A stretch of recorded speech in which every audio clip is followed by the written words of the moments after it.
باب اسنان فما فوقهما جماعہ، دو یا زیادہ آدمی ہو تو جماعت ہو سکتی ہے۔ صحیح بخاری شریف کی حدیث نمبر 658 ہے۔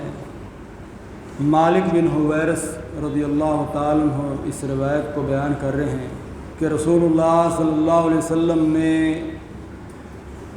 دو آدمیوں کو آپ نے فرمایا کہ جب وہ واپس جانے لگے تو آپ نے فرمایا کہ جب تم سفر میں ہو، نماز کا وقت ہو جائے تو اذان کہو اور پھر اس کے بعد اقامت کہہ کے جو تم میں سے بڑا ہو وہ جماعت کروائے۔ تو یہ آپ نے دو آدمیوں کو حکم دیا، یعنی دو بندے تھے، زیادہ نہیں، تو وہ سفر کرنا چاہتے تھے۔ تو ظاہر بات ہے سفر میں دور دور جو ہے وہ مساجد ہوتی ہے، تو اس لیے آپ علیہ الصلوۃ والسلام نے انہیں یہ کہا کہ نماز کا جب وقت ہو جائے تو اذان کہو اور اقامت کہو اور اس کے بعد جو تم میں سے بڑا ہو وہ امامت کروائے۔ تو اس کی بہت زیادہ فضیلت ہے، اس لیے آپ علیہ الصلوۃ والسلام نے اس کے اہتمام کا کہا ہے۔ تو ہمیں بھی اس چیز کا اہتمام کرنا چاہیے۔ بعض ساتھی جو ہیں وہ لیٹ آتے ہیں تو انہیں چاہیے کہ وہ اگر دو ہو یا تین ہو یا زیادہ ہوں تو انہیں بھی ایک جماعت ہو جانے کے بعد دوسری جماعت کا اہتمام کر لیں۔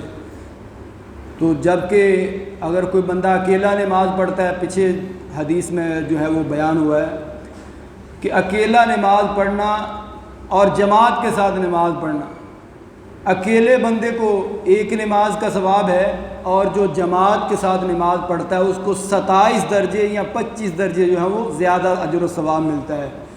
تو اس لیے اس چیز کا اہتمام کرنا چاہیے۔ رسول اللہ صلی اللہ علیہ وسلم نے نماز کروائی صحابہ کرام کو، ایک آدمی جو ہے وہ لیٹ آیا تو آپ علیہ الصلوۃ والسلام نے فرمایا کہ اس پر کوئی صدقہ کرے۔ کیسے؟ کہ آپ نے فرمایا کہ اس کو کوئی جماعت کروا دے۔